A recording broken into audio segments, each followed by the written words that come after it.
Good morning. It's Friday, January 30th. Around, what time is it? 10:32. It's a dark, dreary day. You can probably see the gutters overflowing here. That's on the list to get fixed soon. All new gutters on the house and on the arena, because some of them have blown off during the windstorms. But we have some trees over here on the south side of the house that are really too close to the house, and they shed needles all the time. Toby, you're not supposed to be eating that. How many? You know that. Just a second. He eats Coco's food.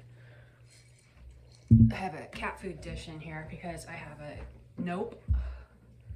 cat with what is it called? I can't remember the official name of it, but it's basically cerebral palsy for cats. So she has a hard time keeping her balance and controlling her movements, so she can't really walk. Sometimes she can kind of scurry along and run, but then she'll just kind of flop over. It might be called wobbler syndrome. I can't remember.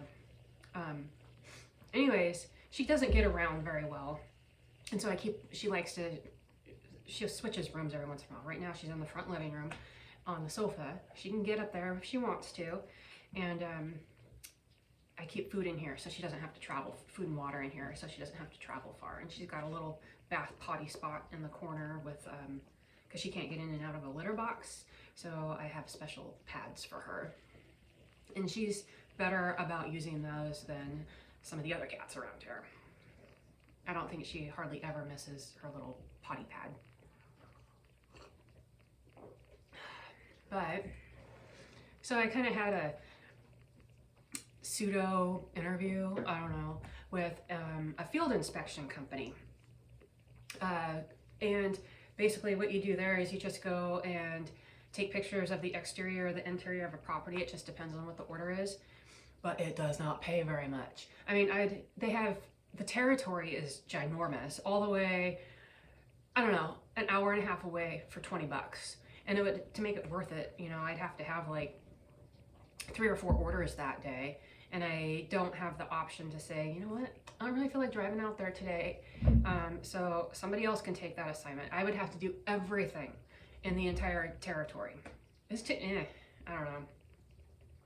Right now, it doesn't sound all that appealing. And then, given the number of assignments that they usually get in a month, it would only amount to about $1,500.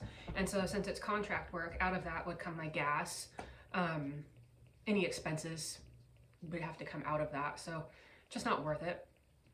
But I have been just kind of getting the feel for what the job market's doing. And so on Indeed.com, there's a lot of jobs out there, and I think they're fake. A lot of them are from these weird LLC companies, and then I don't know if they're just data mining, like trying to get people's information so they can sell it, or what the deal is. But and they pay like I don't know. The pay, it's almost like it's too good to be true. These jobs, remote, work from home, make $85,000 a year, flexible schedule, paid time off, benefits. But I feel like I didn't apply to any of them. I'm not quite ready to make that transition yet, but I'm preparing for a possible transition. But yeah, it's a little scary. Things have changed in the job space. Now everything is AI. I mean, there's things that can write your resume for you. I actually did that. I used AI to write my resume. And then I tweaked it. So I got like a whole new format. And then just said, for this particular job, can you expand on it and write the skills. And it did a nice job. And then I just made it sound like me. But I have several different versions of my resume based on what kind of work I was applying for.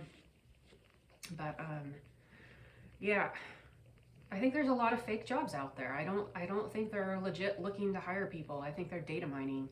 I don't know if anybody else has ever noticed that or talked about that. I'd have to do a little bit more research.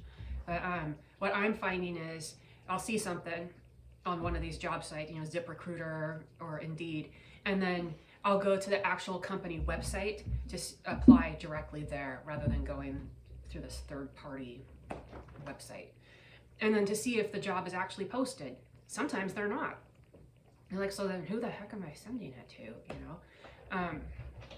So the other thing going on is I've had quite a few people phoning me lately for writing lessons for their kids.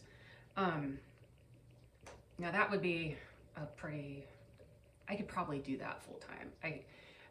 And probably make a pretty good living, you know. I would probably charge on the cheap side, you know, because you want it to be fair. You don't want people struggling to pay lessons, you know. There's I don't really know what the going rate is, but I was thinking of charging like 60 or 65 for like 45 minutes to an hour if they're using a lesson horse. If they bring their, I like it when they bring their own horse, but a lot of these people don't have their own horse, so they're just getting into it. So there's a gelding here that the girl's moving into a different discipline. He's 25, and I might be able to use him a couple times a week for lessons. And then once Rosie is sound again, she's helpful with beginners. She taught my sister how to ride. So the problem is I don't really enjoy it. I tend to be a big picture person, and so I gloss over things, or we do it once, they do it okay. I was like, okay, moving on to the next. And here's the thing that's so frustrating. I got cats running around here. I don't know if you heard that or not, but they're going behind the sofa along the walls, chasing each other. There's two little black and white kittens. Anyway, I tend to keep things moving right along. I don't like dwelling on things. It seems like, I don't know if I just had really bad instructors or what, but we would spend, well, there's this one people I was taking lessons with, and they charged a buttload of money. I mean, they were long lessons. You'd be there for like 2 or 3 hours, but it was like $150 a session. And we spent months on this maneuver called a short serpentine. Months. And then they had other students there, because I came to their group lessons a couple of times, who had been taking lessons with them for a lot longer than I ever did. And they were still working on that. It's like, do you have nothing else to teach us? I mean, why is this one maneuver so important that we're spending months on it? Or am I that stupid that we just aren't getting it correctly? I don't even know what it looks like to get it correctly. That's the other thing. I like to videotape people. Maybe I should do lessons, because, you know, there's so many bad instructors out there who are not qualified, who don't even ride themselves, you know. If you can't show me how to do it on your horse, don't be instructing me on how to do it and critiquing me if you're not even going to show an example.